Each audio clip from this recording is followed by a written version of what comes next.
Għall-elezzjoni ġenerali tas-Sibt 3 ta' Ġunju, il-Partit Laburista kellu 240 aġent mifruxin mas-Sala Tal-Għadd Tal-Voti fin-Naxxar.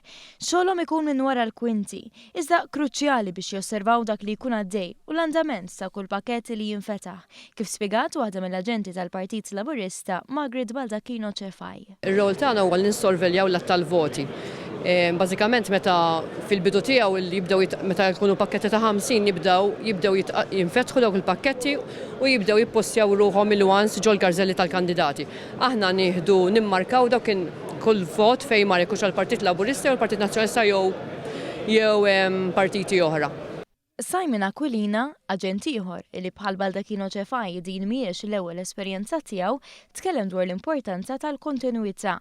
Kontinwità li tista' sseħħ biss b'sinerġija ma' aġenti tal-Partit Nazzjonalista wkoll.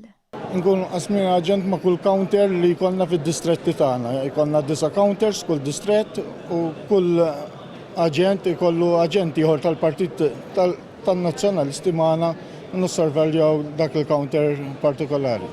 It-tnejn saħħu kif rebħa jew telfa ix-xogħol ta' aġent ta' partit irid jibqa' għaddej b'mod immedjat u l-konċentrazzjoni hija kruċjali. Fil-każ li tkun erbaħt, orajt hu pjaċir imma mbagħad ix-xogħol tibqa' għaddej xorta.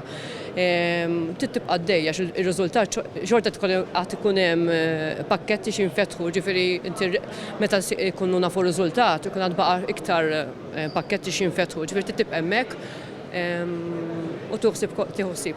U bħal f'kull irwol ieħor jeżistu wkoll l-isfidi. Il-ħinijiet twal, stress, kif nidħlu jkollna stress kbir. Fil-fatt tirrilassaw meta tieħu r-rebħa, d-darba ġieli kellna telf allura tħoss iktar depressjoni, xorta jkollok tibqa' taħdem f'dak l-istress imma huwa xi ħaġa ġofina rridu intuha lill-partit. Meta tkellmu dwar l-andament fis-Sala Tal-Għadd Tal-Voti fin-Naxxar fl-aħħar sigħat iddeskrivew bħala wieħed kwiet u pjaċevoli, b'sinerġija bejn ir-rappreżentanti taż-żewġ partiti tkun kruċjali biex ix-xogħol jibqa' għaddej b'mod tranquill.